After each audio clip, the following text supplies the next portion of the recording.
Baik, bismillahirrahmanirrahim. Assalamualaikum warahmatullahi wabarakatuh. Insya Allah pada kesempatan kali ini kita akan mencoba membahas soal yang kedua mengenai persiapan OSN ya. Ini dia naskah soal tahun 2024. Soal yang kedua ini teman-teman mengenai skema bagaimana proses pematangan oosit katak gitu ya. Baik, kita masuk saja ke soal. Kita coba baca dulu terlebih dahulu soalnya ya.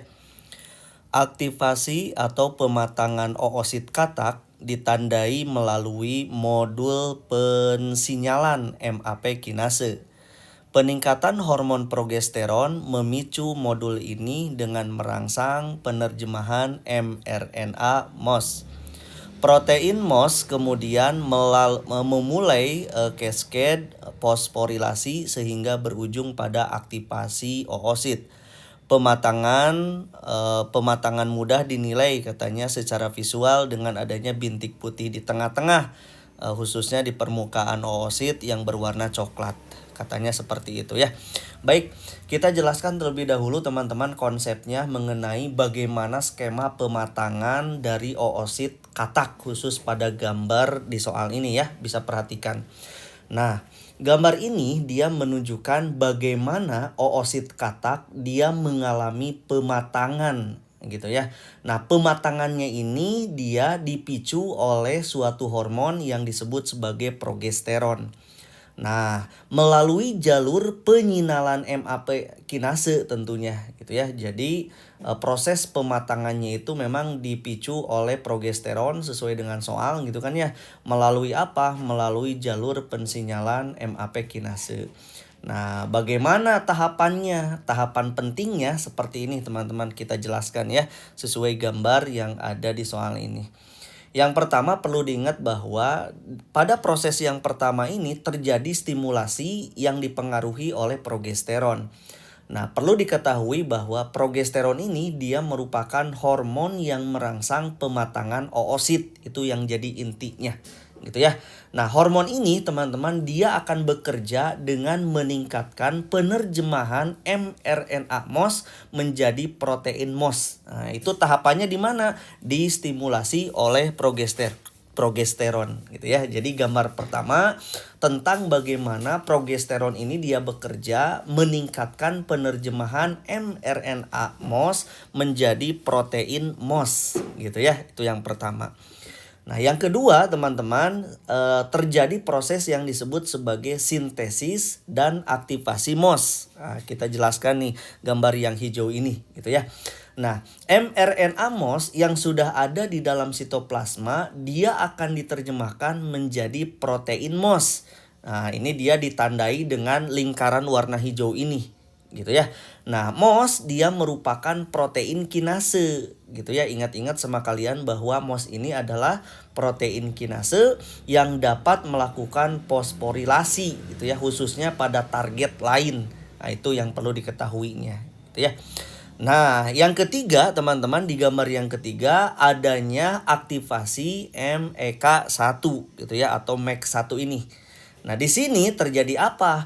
MOS yang tadi sudah terbentuk teman-teman, MOS ini dia memfosforilasi dan mengaktifkan MEK1 gitu ya. Dalam gambar ini berwarna merah gitu ya.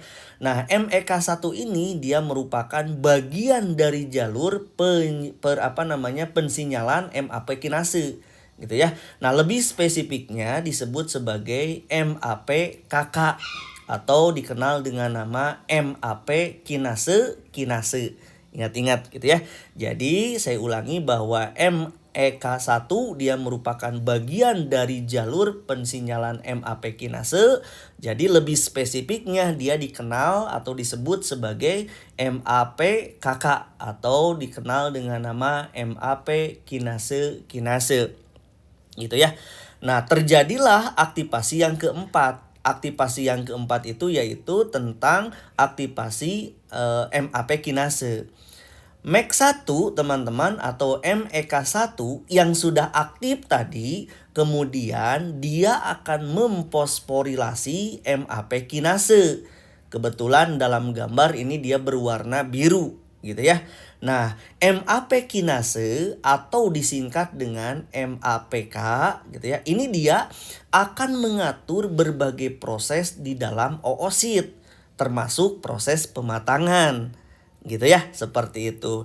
Dan akhirnya bertemulah dengan fase akhir, yaitu tentang pematangan oosit. Kalau lihat dari gambar ini ya. Jadi di pematangan oosit ini, aktivasi MAP kinase dia berujung pada perubahan morfologi oositnya yang terlihat sebagai bintik putih di bagian tengah dari oositnya gitu ya.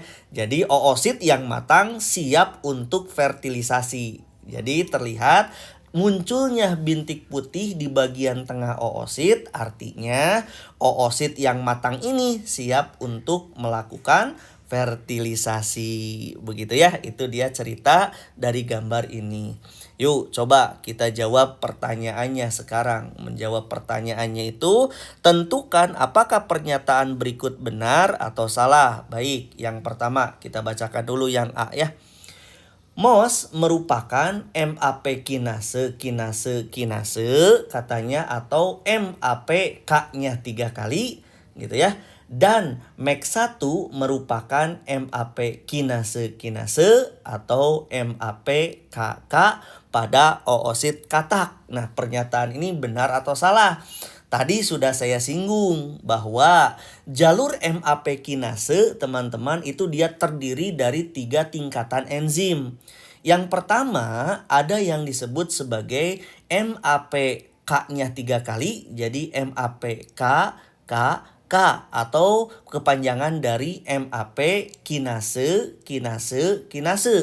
Nah, ini adalah enzim yang berada di hulu teman-teman dan mengaktifkan MAP KK. K-nya 2 kali gitu ya, 1. Yang kedua, nah tingkatan enzimnya itu ada yang disebut sebagai MAP KK. K-nya 2 kali atau disebut sebagai MAP kinase. Ini adalah enzim yang mengaktifkan atau enzim yang diaktifkan oleh MAP yang K-nya 3 kali tadi teman-teman. Dan kemudian dia mengaktifkan MAPK.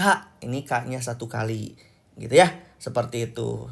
Terus tingkatan enzim yang ketiganya itu ada MAPK yang terakhir ini atau disebut sebagai MAP kinase.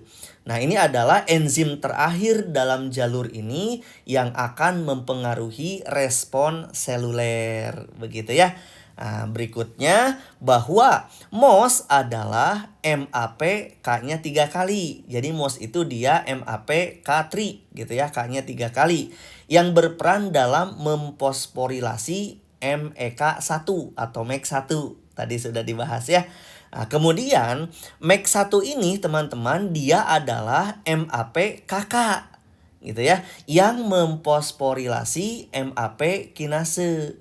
Jadi oleh karena itu pernyataan yang A bisa kita sebutkan pernyataannya adalah benar begitu ya. Baik, yang kedua.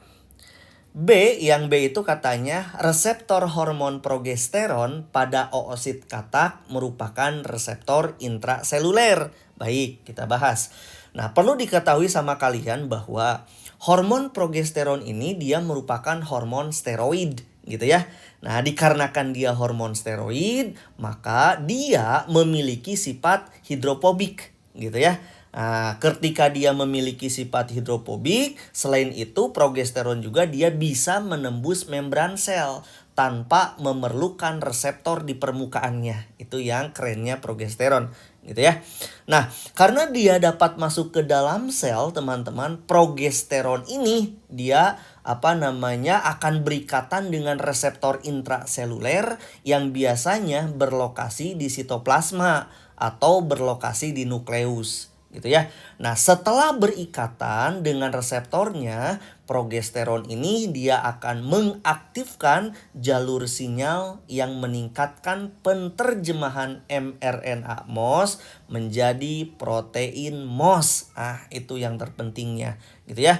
Nah, dengan demikian reseptor hormon progesteron pada oosit katak merupakan reseptor intraseluler adalah pernyataan yang benar gitu ya. Oke, baik, yang C kita cek. Penambahan mRNA katanya yang menargetkan mRNA MOS dapat menghambat pematangan oosit katak. Betul atau salah? Baik. Ini ada penambahan teman-teman. miRNA itu singkatan dari mikroRNA gitu ya. Nah, dia itu merupakan molekul RNA kecil yang dapat mengikat mRNA target dan menghambat penerjemahannya gitu ya, atau dia dapat menyebabkan degradasinya. Nah, itu dia miRNA. Jika miRNA spesifik ini dia ditambahkan untuk menargetkan MOS mRNA, maka ingat-ingat mRNA MOS tidak akan diterjemahkan menjadi protein. Satu, gitu ya. Yang kedua, tidak ada aktivasi MEK1. Yang ketiga, MAP kinase tidak aktif sehingga pematangan oosit tidak akan pernah terjadi. Jadi, ini berarti teman-teman bahwa pematangan oosit akan terhambat gitu kan ya. Sehingga pernyataan yang C bisa kita benarkan begitu ya. Gitu ya. Oke, baik. Yang D kita baca konsepnya.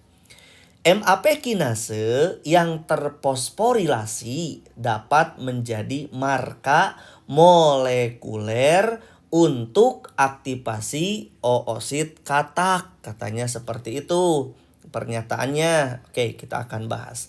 Nah, teman-teman, berkenaan dengan fosforilasi, bahwa fosforilasi MAP kinase dia merupakan indikator utama bahwa jalur persinyalannya itu dia telah aktif gitu ya. Nah, MAP kinase yang sudah aktif ini akan memicu berbagai perubahan di dalam sel, termasuk perubahan struktural pada oosit gitu ya, yang nantinya akan berujung pada proses pematangan.